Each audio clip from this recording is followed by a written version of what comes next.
Now, there's some things I want to share with you today that have been on my mind, especially as we get into the fall and winter months, especially for homesteaders out there.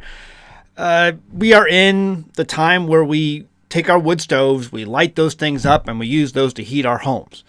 And more often than not, new building construction projects in cities and places will pass laws that you can no longer put these in your home. You can no longer put these wood stoves in your home, and their main reason behind this is that they're unsafe, they're unhealthy for you, they put out fumes, and it destroys the environment, and God forbid it burns your house down. So we don't want you having these wood stoves in your home anymore. And a lot of municipalities, cities, counties, even states are moving in that direction to ban wood stove heat. For those of us who still live in free America, outside of censorshipville, we like our wood stoves. Now, that goes along with some sort of self-reliance, self-sufficiency, because you can't just have a wood stove and not maintain it. It does require some maintenance. And so this is the time of year where you get up on your roof and you clean that wood stove, you put that brush down that pipe, and you clean out that wood stove, maybe take it apart. For my wood stove, we've done videos before on this in the past. You can see how I take mine apart. Yours may come apart different ways, but I actually have to go up on my roof, I have a cleaning brush that I put down through there, and then I take it apart on the bottom too, and then I vacuum all that creosote and dust out that comes down, and by the time it's done, it's squeaky clean. It's ready to go for the fall. However, that does not stop, right there. It's not the end of my fire prevention maintenance on my wood stove. I do have other things that I want to share with you today. Here's my sticking point. Here's the thing that makes me angry. You know what makes me angry? So many things, Zach. Yes, there are many things that make me angry. One of the things that makes me angry is since I've moved out to where I live, we live in a rural area, and there's a small town north of where I live, and there is a fire chief there, and he's often in the paper, and every single time since I've been out here for about over a decade, whenever he's in the paper, he's always asking about money. We need more money. We need more money for better fire trucks. We need more money for better fire equipment. We need more money to stop using these volunteers. We need more money so that we can hire professional firefighters and get them trained. Money, money, money, money, money. And that's the way the world works today. We don't think about things we can do without money. We always want to think about the things we can do with money. And it's never our money. It's always someone else's money, meaning our money, the taxpayers. I mean, do you get me here? Instead of always asking money, money, money, I would like to sit down with that fire chief and ask him. Because he's kind of like the fire chief for the county, even though there's other fire chiefs because there's like volunteer fire departments all over the county, right? We have our own volunteer fire department. Some of my neighbors are part of it, and they really have a heart to help others. That's why they're doing what they do, because they want to help other people. They have a heart for service. My issue is with the top, the people at the top. I would love to sit down with that fire chief and be like, so are you in the business of fire prevention? Oh, of course we are in the business of fire prevention. We're in the business of firefighting. And the best way you can fight fires is to prevent fires. Well, then why don't you talk about education? Education. See, there's things you can do besides showing up with fancy equipment and fancy trucks and, paid firefighters who are professionals and been to academies, and doing all that with taxpayer dollars, which means to raise taxes. You can do things like, I've never seen him once in the paper. I've never seen him once talk about just having, batteries in your smoke detectors. Updated. Check your smoke detectors. Let's check to make sure our smoke detectors are functioning. Let's check to make sure we have more than one in our house, so that if something does happen, we can get the jump on this thing. Right? I've never seen him once. I've never seen him once talk about, having a fire extinguisher in the home. An actual real fire extinguisher in the home. They make these, they sell them at Walmart. I think when I bought this one, it was $20. And you can buy other ones too, even, $40, $50, you can buy these things. They're accessible to the public. You don't have to have a special license to keep one in your home.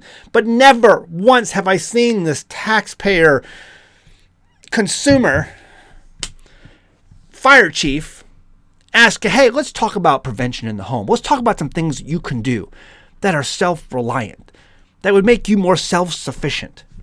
No, it's all about, we'll handle that. We're the professionals. You let us take care of that and give us all your money so that we can do it. I hate that mentality. Being a homesteader is about being self-reliant and developing that self-reliance. There's things you can do. Getting out of the system is not just something physical you do, it's a mindset. Yes, I'm glad that you're there. I'm glad that you can provide those services. But really, I am the first line of tech support, as my friend Roy likes to say. I am that first in many areas. Fire prevention is one of those.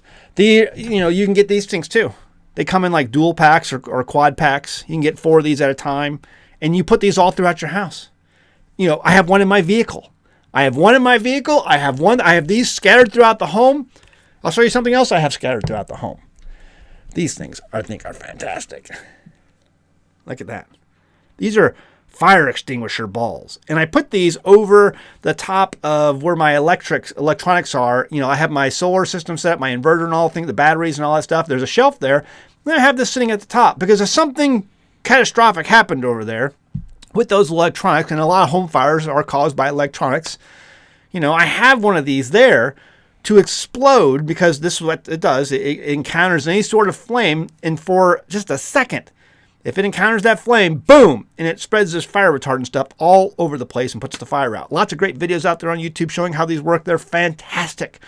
There is so much new fire tech out there that you can use in the home for fire prevention and fire suppression. They have home suppression systems now that are not expensive to buy and implement.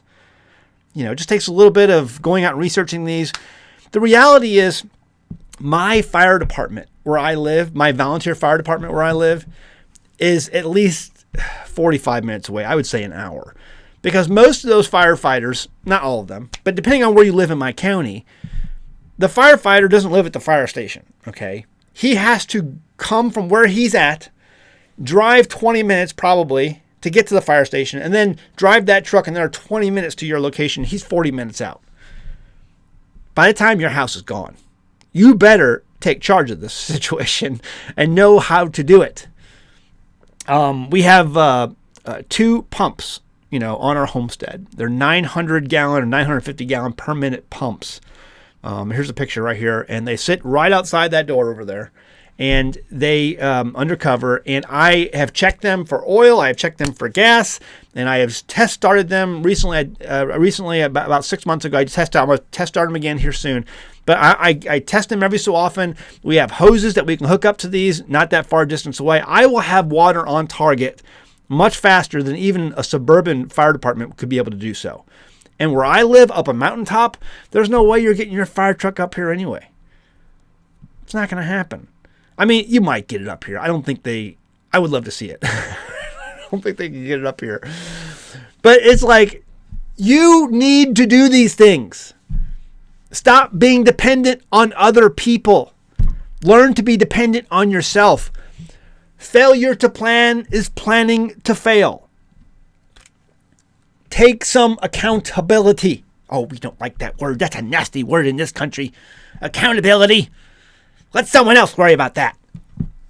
I've seen people get these things, right? And they'll, so you can mount them, right? So they'll mount them up in the rafters in the attics, because when fire catches, it goes up. And so they'll mount these out throughout the rafters. I have 4 or 5 of them up there in the attic.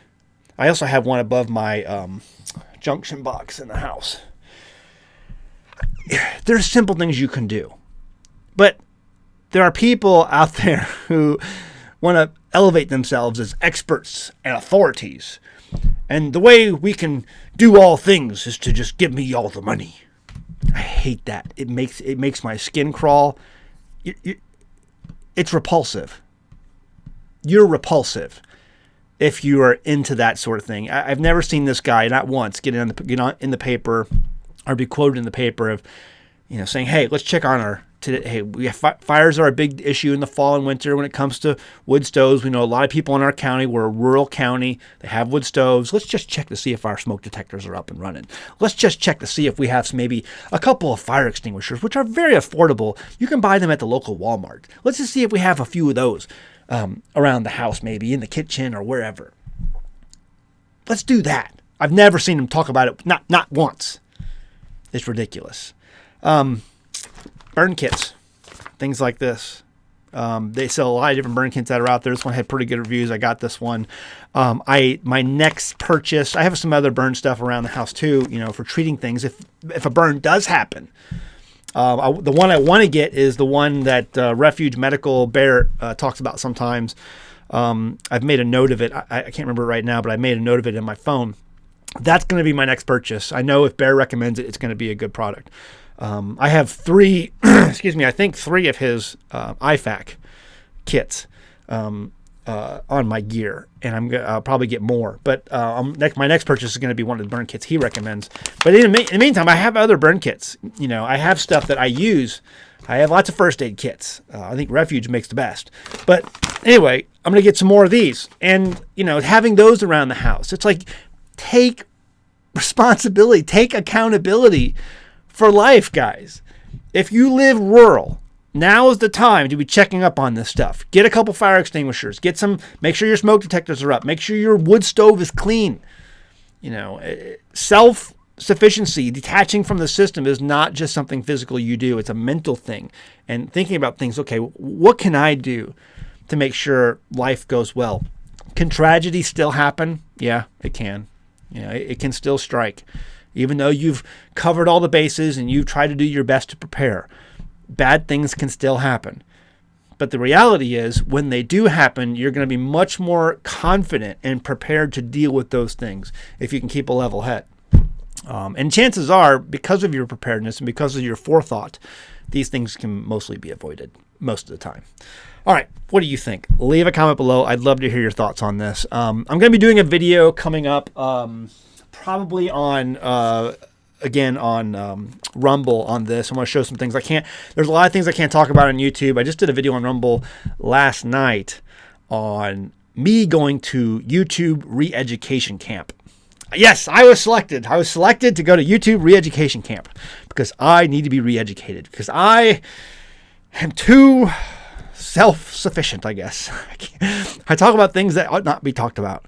And so I did a video over there at Rumble. I'm going to do another video over at Rumble, and I'll put it on Patreon as well, talking about these books. If you buy these books on Amazon, they're $1,000 a piece. Yes, you can buy them for download other places for cheaper, but I'm going to give it to you as an access to my Patreon for $1. So these books are invaluable. I want to talk about some of the information contained within them and show you some of the things that I have done this last year. Particularly, these are things that lots of people have had their videos removed on YouTube for, so I can't talk about it here. But I will be putting that up pretty soon over at Rumble and on Patreon. So stay tuned for that stuff. And the links to download those books are over at Patreon. If you go over to Patreon, you join Patreon, and you can't find the download links for those books, message me on Patreon, and I will send those links to you. Okay. Again, interested in your comments. Let me know what you think. Are your smoke detectors up to date? Is your wood stove cleaned? Do you have some burn kits? And do you have some extinguishers? And there's all kinds of fancy tech out there today for fire prevention. Let me know what you guys are using in your homes. Your comment may help someone else who's been reading the comments below. All right, guys. See you next time in the homestead. Bye. If you've watched my channel, you know that I'm a fan of owning precious metals in times of economic turmoil. The reason being is because I'm an avid reader of history. One of the biggest objections to buying precious metals that I get goes something like this. Why buy precious metals? After all, you can't eat gold and silver. Actually, this is incorrect. Never has there been a time throughout all of human history where a producer of food has turned down the use of gold and silver when trying to make a sale. Never. Not once. Gold and silver have always been used when fiat money fails, and fiat money always eventually fails. There are countless times in history where governments hard up for real money took silver and copper coins from the past and then placed a countermark on the coin and then placed that old coin back into circulation. It didn't matter that it was an old coin of a different time and place. What mattered was the metal content. In the 1820s, the farmers in the German town of Natzheim would find Roman silver denarii so often in their fields when plowing that they would save them and use them to buy beer at the local tavern. In the 1840s, around the French town of Usure, Roman silver and gold coins were so numerous that people used them to pay bakers, butchers, and other merchants for their food goods. These are coins that were long gone in official circulation from the Roman Empire, but people used them anyway to pay for food even above their own official state-issued currency. Yes, you can eat gold and silver because gold and silver always buys food. If you have fiat paper savings banked away and you want to find a more historically reliable way to safeguard that wealth, this website can help you. AmericanGoldEscape.com gives you information and a way to reach out so that an expert can help you and show you how to escape. We are over $33 trillion in debt and rising rapidly. There is no saving this sinking ship. Visit AmericanGoldEscape.com to learn more. Link in the description below.